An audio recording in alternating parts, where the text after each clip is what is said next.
in the wilderness.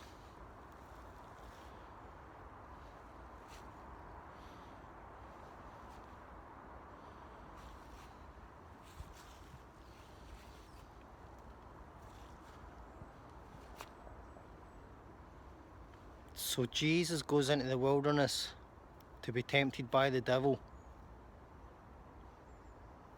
Let's take a look at that.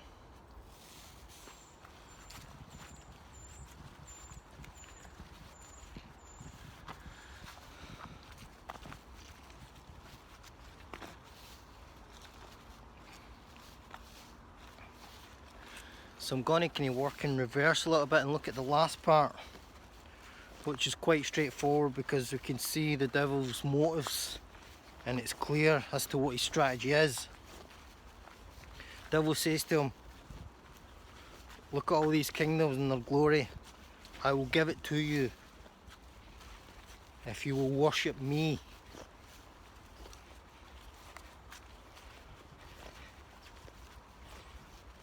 So the devil's motives is clear. He's trying to get Jesus to engage in idolatry, thus breaking the first commandment, or the commandment that says thou shalt have no other gods. So that's quite straightforward.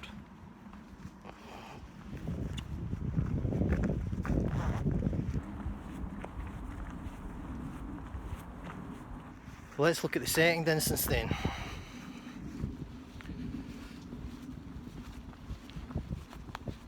This is slightly more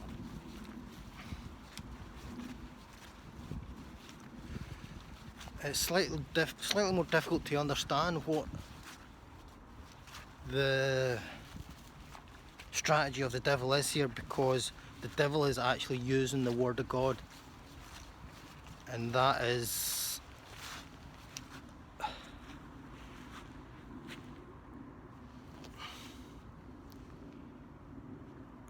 not good. Because if the devil is using the word of God, how are we supposed to understand or discern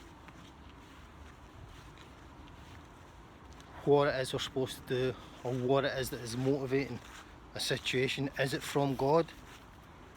You might commonly hear, does it line with the word of God? Well, in the second instance in the wilderness, Satan says, throw ye down, for it is written. And I believe there he's quoting Psalm 91, which is quite close to my heart. So Satan is using Psalm 91 there as part of his strategy. He's quoting the word of God. So we'll have to look a little bit closer what is actually happening here.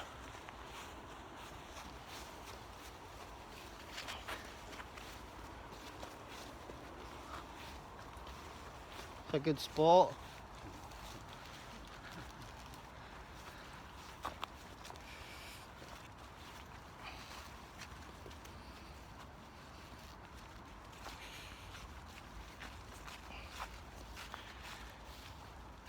Jesus, by his response, gives us more depth as to what the devil's strategy is here.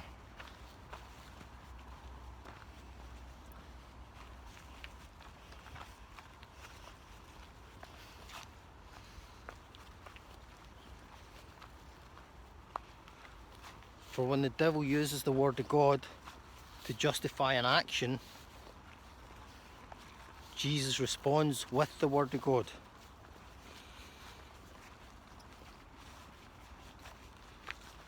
By saying, thou shalt not tempt or test God.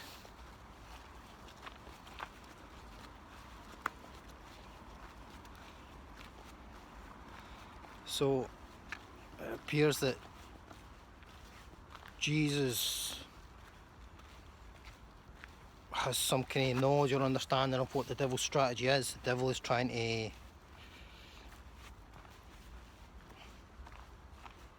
either try to test or tempt God.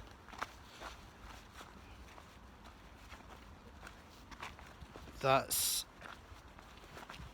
interesting, gives us more depth. However, when we're in situations and trying to understand, or as I say, discern what is actually going on here, and it involves the Word of God, it then becomes more complex for us to understand what's my role in this, what should I be doing, what is the right thing, because the Word of God is in it, as we see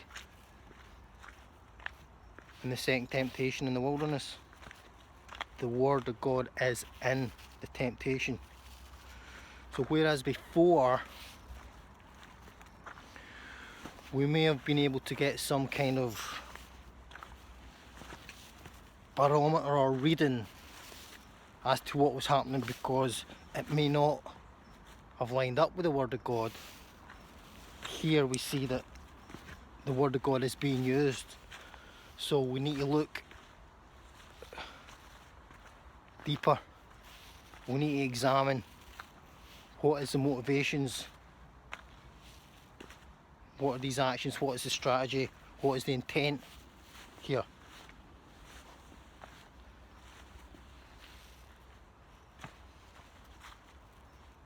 Because the devil is using the Word of God against us.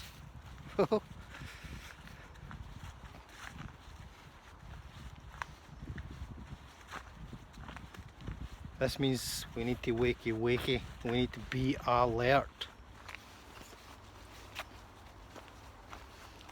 We need to examine